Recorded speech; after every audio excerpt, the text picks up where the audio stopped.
Okay, good morning. Can everyone hear me? I don't talk into actual microphones like this. If you follow us on Instagram, you'll see me you'll see me talk on my tiny microphone.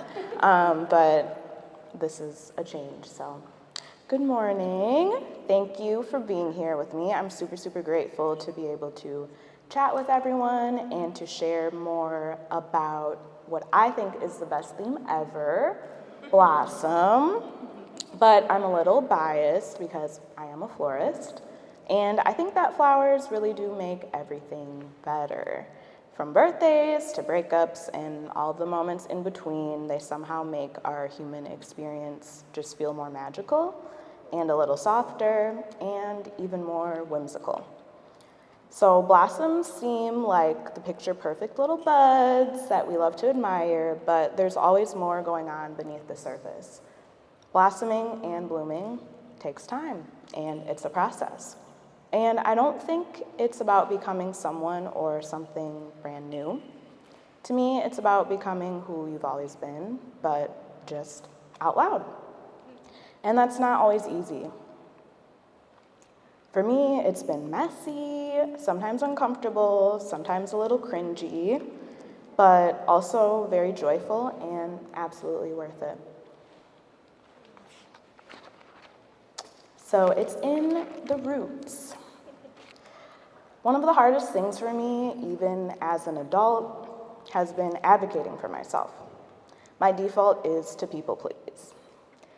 Something as simple as just correcting people when they've mispronounced my name always makes me die a little inside, cringe so hard.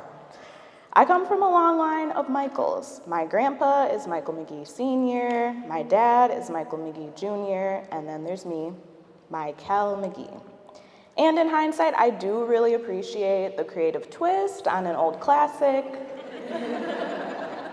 I love my name now, but my name used to be one of the things about myself that I liked the least. Growing up as one of the only black kids in a small Catholic school, all I wanted to do was fit in. I wanted an easy to pronounce normal name, so I let people say my name however they wanted to. And by doing that, I shrunk myself. People see my name and they might make assumptions, and not always the best ones, but names carry roots. My dad and grandpa are deeply woven in Milwaukee's fabric, not only as aldermen, but as community activists who showed up in big, sometimes radical ways. When people tell me stories about them, I'm reminded of not just their impact being in their title, but in being in their presence. It's how they showed up for people. And in my family, that commitment to showing up isn't just history, it's a value that runs deep. My mom would reinforce this in her own way. She always does, still to this day, tells me never to show up with long hands. And if you're not familiar with that phrase, it means don't come empty-handed. Bring something. Food, kindness, your energy, your help. She also instilled education as a non-negotiable. Education was power because it was the one thing that no one could take away. And that lesson came from lived experience. When my mom was just a year old, she came from Guyana with my grandma and joined my grandpa, who was studying accounting at the University of Minnesota. Those choices and those leaps of faith became the roots that I stand on. So when I say these are my roots, I don't mean a neat little family tree.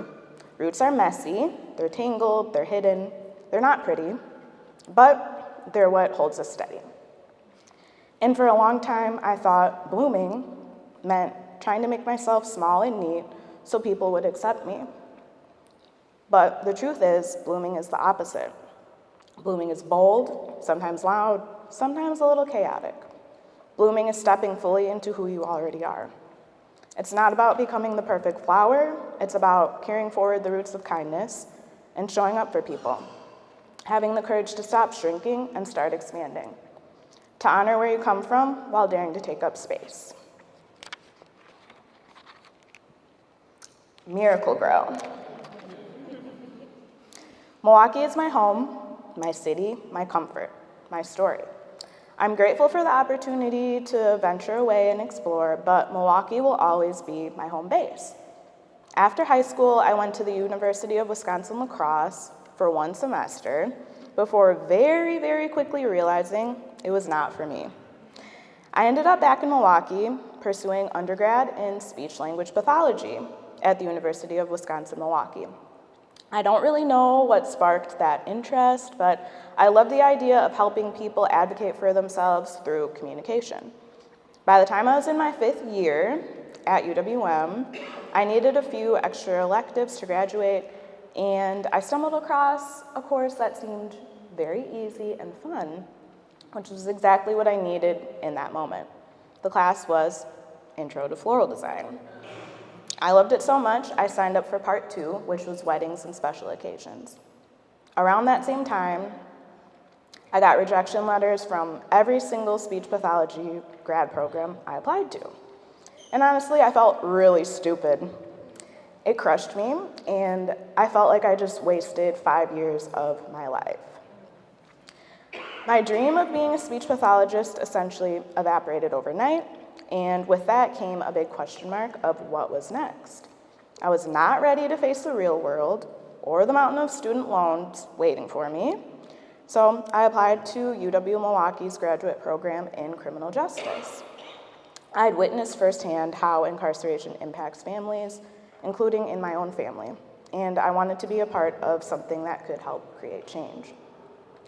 Speech pathology to criminal justice to floral design doesn't really read like a logical path, but life is funny like that. Blooming isn't always linear. Sometimes it's about the detours, the pivots, the unexpected soil that ends up nourishing you. For me, flowers still found their way back in. While I was in grad school, I had to pick and save and go get their little 3 for $12 bunches and sit at my kitchen table designing my arrangements. I called them my struggle arrangements because they were kind of ugly, but they were also kind of cute. I'd share them with my roommate, my friends, my family, never really realizing at the time that flowers were not just a little hobby. They were quietly rooting themselves into my story. After grad school, I went to work for nonprofits, and the work was very meaningful, but I never stopped designing on the side. Flowers were this quiet thread running through my life. And in 2019, I finally said yes to sharing them out loud. I participated in my very first pop-up where my official/unofficial, it's not really a business, it's just like a fun little thing I'm doing at my kitchen counter, business debuted months before the pandemic. I decided to call it 4-1 Floral. It's the combination of Milwaukee's area code with floral, 4-1 Floral. See what I did there? Shortly after this, the pandemic shut everything down. The pandemic reminded me that time is precious, and that forced pause made me realize that saying yes to flowers wasn't just about starting a business, it was about saying yes to myself.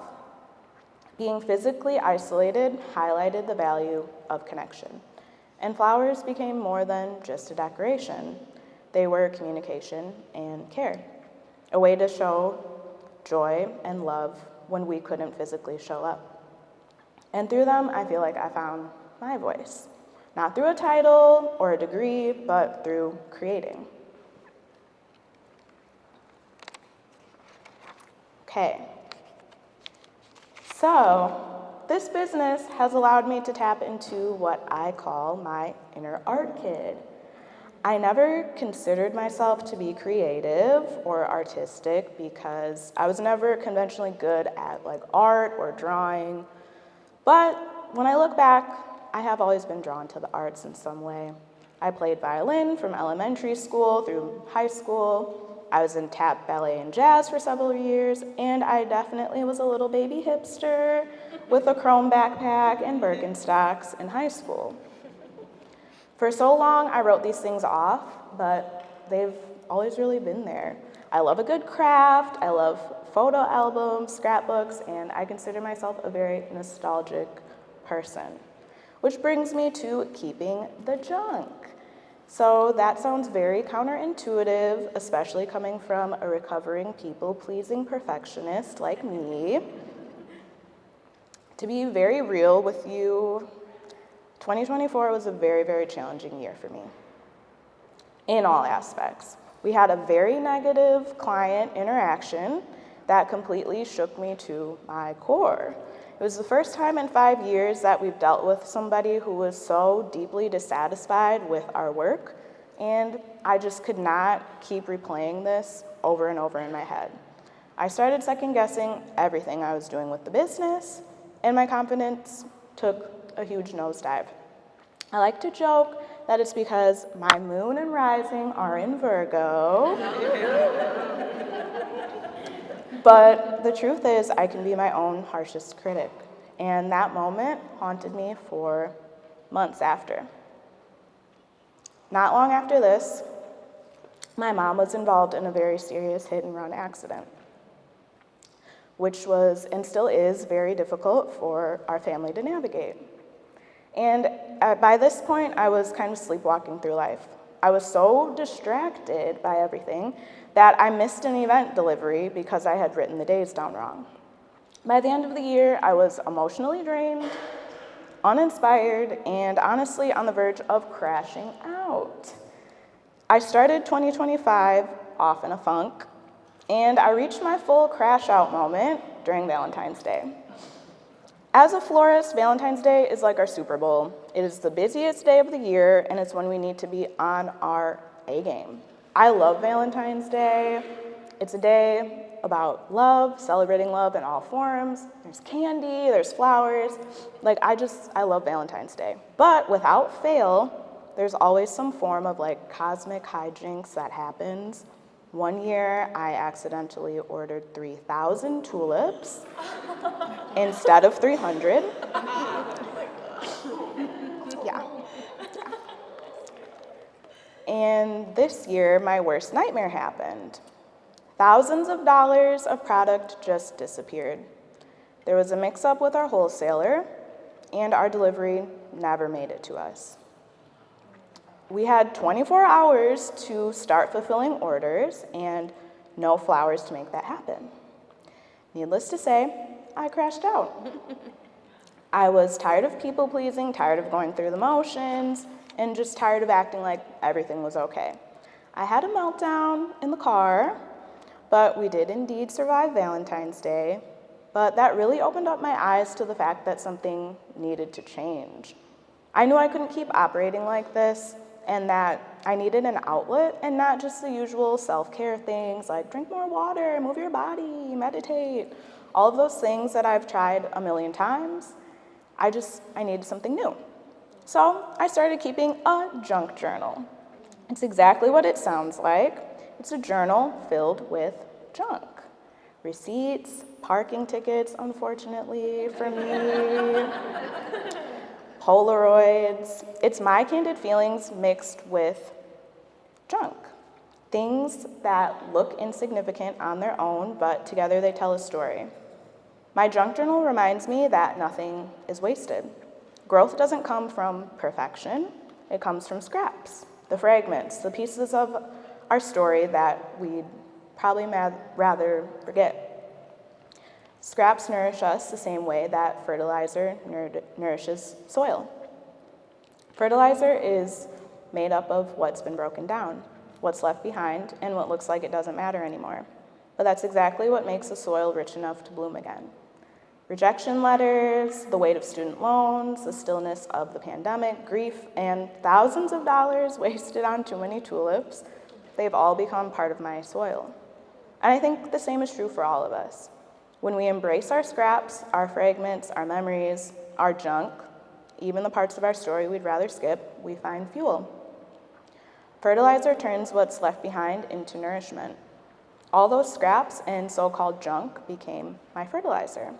And in a sense, they softened the ground so I could grow in new ways.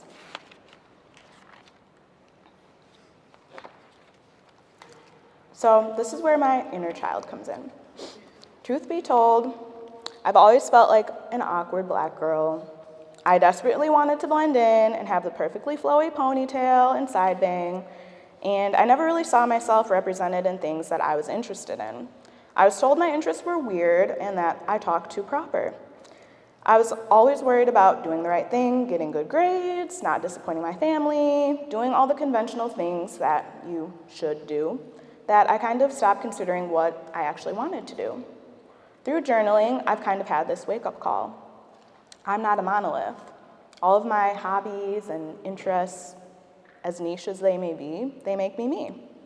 And through journaling, I've been reminded of things at my core that bring me joy. I've been absolutely living for my inner child, who is a diva and maximalist at heart. This means embracing parts of me that love a trinket, love to dilly-dally, light up at a sweet treat and an unexpected side quest, parts of me that love to frolic. Frolic is not frivolous. Frolic loosens the soil, and without loose soil, nothing takes root and you can't bloom. For me, frolic has looked like collecting miniatures, playing with fashion, trying new hairstyles and jewelry, and perfecting my pancake recipe. Also, most recently, signing up for a ceramics class. Each of these things might seem small, but together they've helped me feel more comfortable showing up as me. I so often have silenced myself in the name of productivity, perfection, or someone else's expectations, when what my inner child really needed was permission to play, explore, be bold and curious without apology. And that's the beauty of frolic. It creates space for joy, creativity, and growth to actually happen. Frolic is necessary. It's how I remind myself that rest, play, and curiosity are not wasted time. For me, healing comes in small moments, like eating a giant blueberry pancake at the River West Blueberry Fest, not in big breakthroughs. Closing the computer when I feel guilty about not responding to a new wedding inquiry we got at 10 p.m. Letting myself try a new hobby just to try it, not because I need it to be good. Saying no when my instinct is to people please. That's also why creativity matters so much to me. Making something new, even if it's small, helps me stay connected to myself. It's a way of showing my inner child that she still has a place here. She's allowed to take up space. Blooming is not about perfection. It's about learning to be playful again, to take risks, and to know that it's okay to start where you are.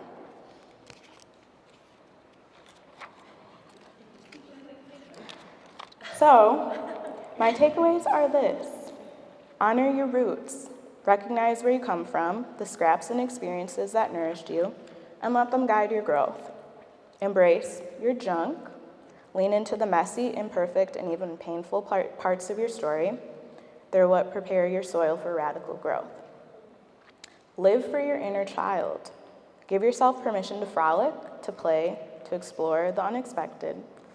You don't need permission. You don't need a reason, a title, or even to monetize every hobby. These things are nourishment. Bloom out loud. Take up space. Show up fully as yourself and share your gifts with your community. Even if the timing isn't perfect, you're not behind. Blooming is a process. Don't wait for the perfect season. Don't wait to feel ready. Don't shrink yourself to fit expectations. We're all still blossoming. We're all still growing. Thank you.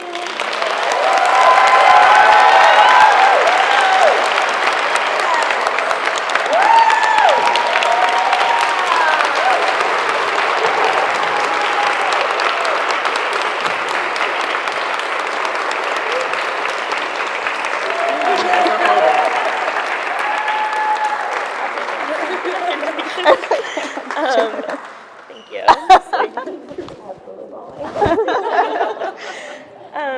Thank you so much. Okay. I'm like literally weeping. Thank you. Wow. Do you have a clicker that I can hold for a second? Yes, ma'am. Thanks. I have a question before we ask Michael more questions. Selfishly. What? Selfishly or for a friend? Selfishly. Well, is anyone going to try something new today? Or just want to shout it out? Something that you feel inspired just to like be messy and try? Yeah. I'm rehearsing with a rock band and I'm a poet.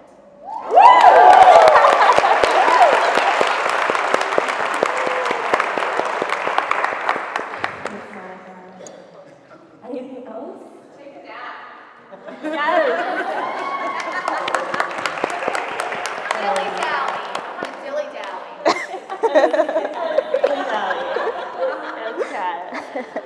Kelly, what are you gonna do on your birthday today? I'm gonna go to the lake and just maybe I'm gonna sing. I think because I listen to a lot of music, and now maybe I'll try. We did karaoke, and yeah, I might start singing. Kelly's gonna sing today.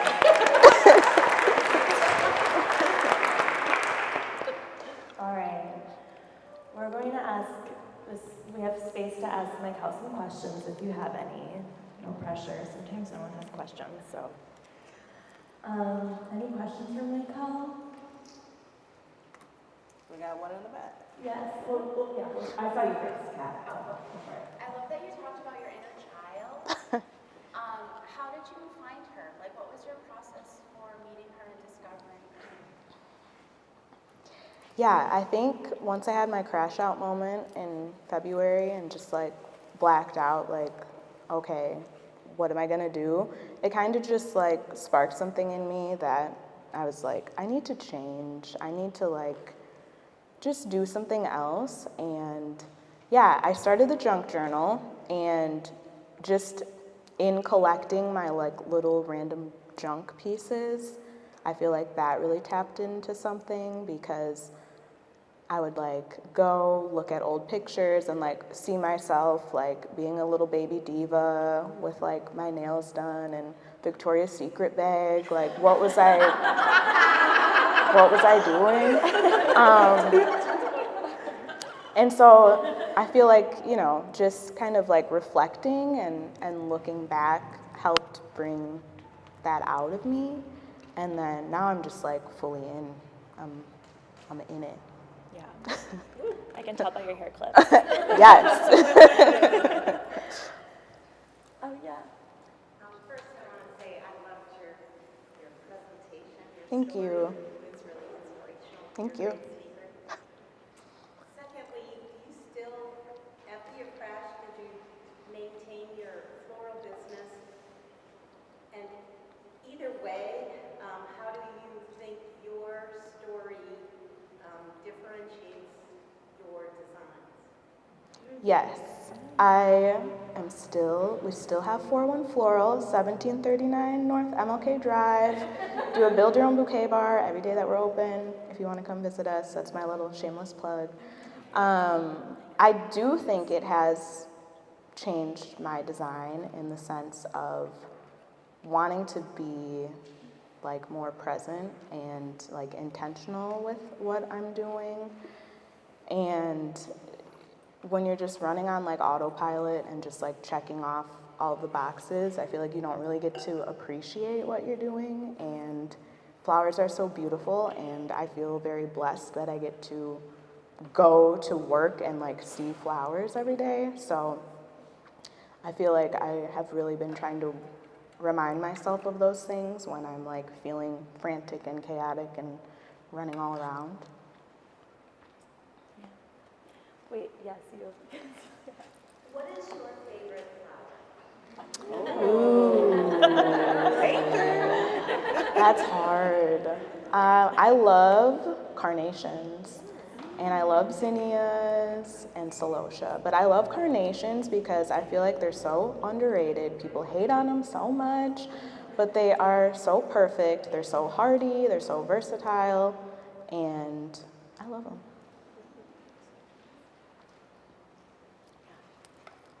I know you have a fabulous team, Michael. So I'm curious, like from a leader perspective, like how has that progression, or like how have you blossomed into that?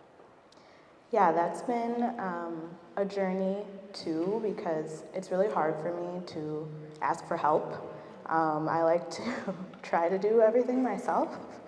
And so learning to like, you know, you need a team, you need to lean on people.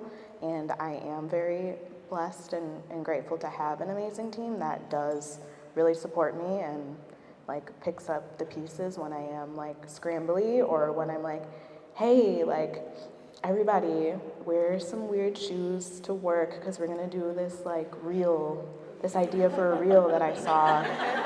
So they're always down to just be there, and I feel like I grow with them, and they teach me so much, even like about myself. So Yeah. If it's allowed. It's your birthday. You know what? Thanks for reminding me. Okay. Do you have any like mantras, Michael? Like, are there any turns of phrase or words that I just have to say, like, you're a beautiful writer. Thank and you. I love your voice, and it's just like such an honor, like, to hear those words from you and so pointed. I just am curious if there's anything you return to, either it's a situational, or over time it's like you know it to be true. There's a few like things, but one thing that I think about is, and this is very random, but there's a lid for every pot. You know, there's something out there for everyone, and I feel like this business has made me also remember that we, as 41 Floral, like, we might not be the florist for everyone, and trying to not like spread yourself so thin and make yourself into something that maybe you're not, just to like fit somebody else's mold or expectations. But yeah, it's such a random thing. There's a lid for every pot. Like, there's something out there for everyone. I don't need to stand here. I don't know. I don't want to. Yeah. Oh, well, I was going to say, first of all, I ordered stuff from 41 Floral, so I'm so excited to meet you. And Hi. I will absolutely be coming to build my own bouquets. Yes, please That do. was an option. That's It's very awesome. fun. And if you don't want to talk about it, I completely understand. But that really negative customer that affected you for months, like, looking back, how did you get yourself out of that? Honestly, I don't know. I still have like glimpses of like, it's like a fever dream, like a nightmare. Like, I will still like replay that day. But I think time away from it, and just like, looking back at everything, seeing where we could have improved, and knowing that I have to just like make peace with that. Otherwise, I can't like it was really, really affecting me, to the point where like every single day I was thinking about it, and like checking our emails, seeing if like they said anything, and just like it just was like an obsessive thought, and it was really impacting everything. Like, I was truly second guessing, like, do I even want to stay in business? Like, it got really bad. So it got to be to a point where it's like, okay, come on, girl. Like, we gotta keep it pushing, because, yeah. One customer out of so many happy ones. And that's normal. That's a part of business and life. But I am like very like hard on myself, and little things like that, like, it really like bothers me. So I relate heavily. Yeah. I think we have time for, I see three more questions. If that's okay. yeah. Murphy?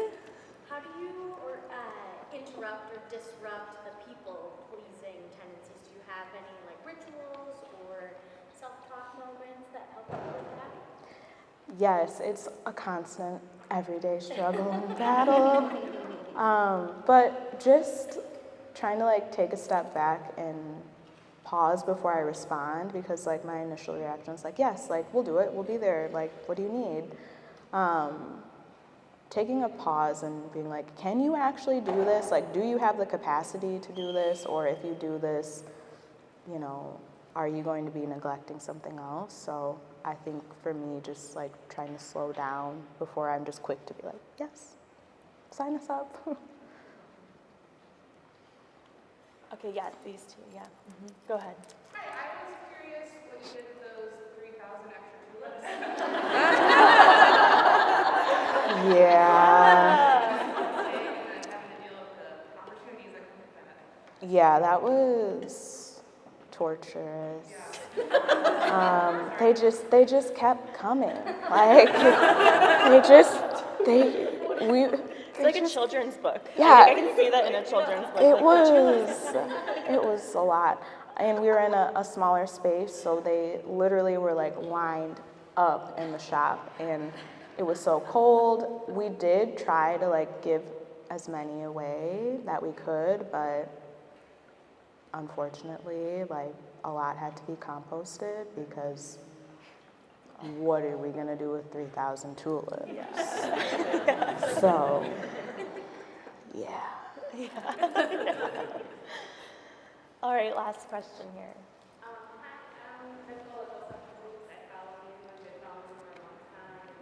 Thank you. Hi. And I just wanted to know that if you ever had a moment of like locking in, and then how long did that take for you to reach that level that you're at? Locking in. Yeah, my life is like a balance between like, you know, the dilly-dallying, because I'm like, I love to just, and like, okay, lock in, like you need to get this done. And yeah, I feel like I referenced that my crash out for Valentine's Day, but I really like had an eye-opening experience. Like if you want to sustain this business, you know, you do need to make the changes.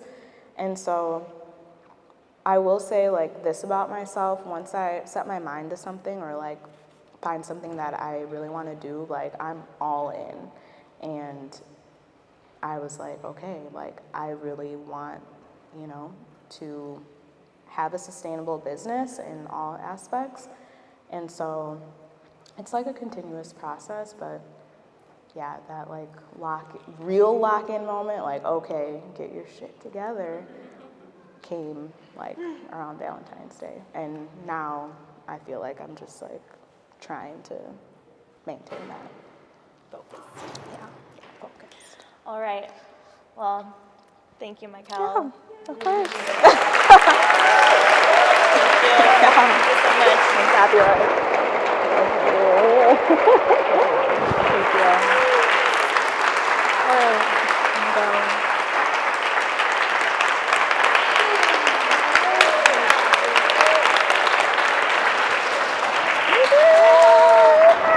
Michael is bring flowers. They're right back here. Can people just like pick up a stem and take them with them? Right back Yeah, there. we have little mini bouquets back She has there. little mini bouquets. We also have our signature candle. We also have, we brought some candles from Fern and Nettle. She made 2 custom candles for us. One of them we have back there, and it smells like the shop.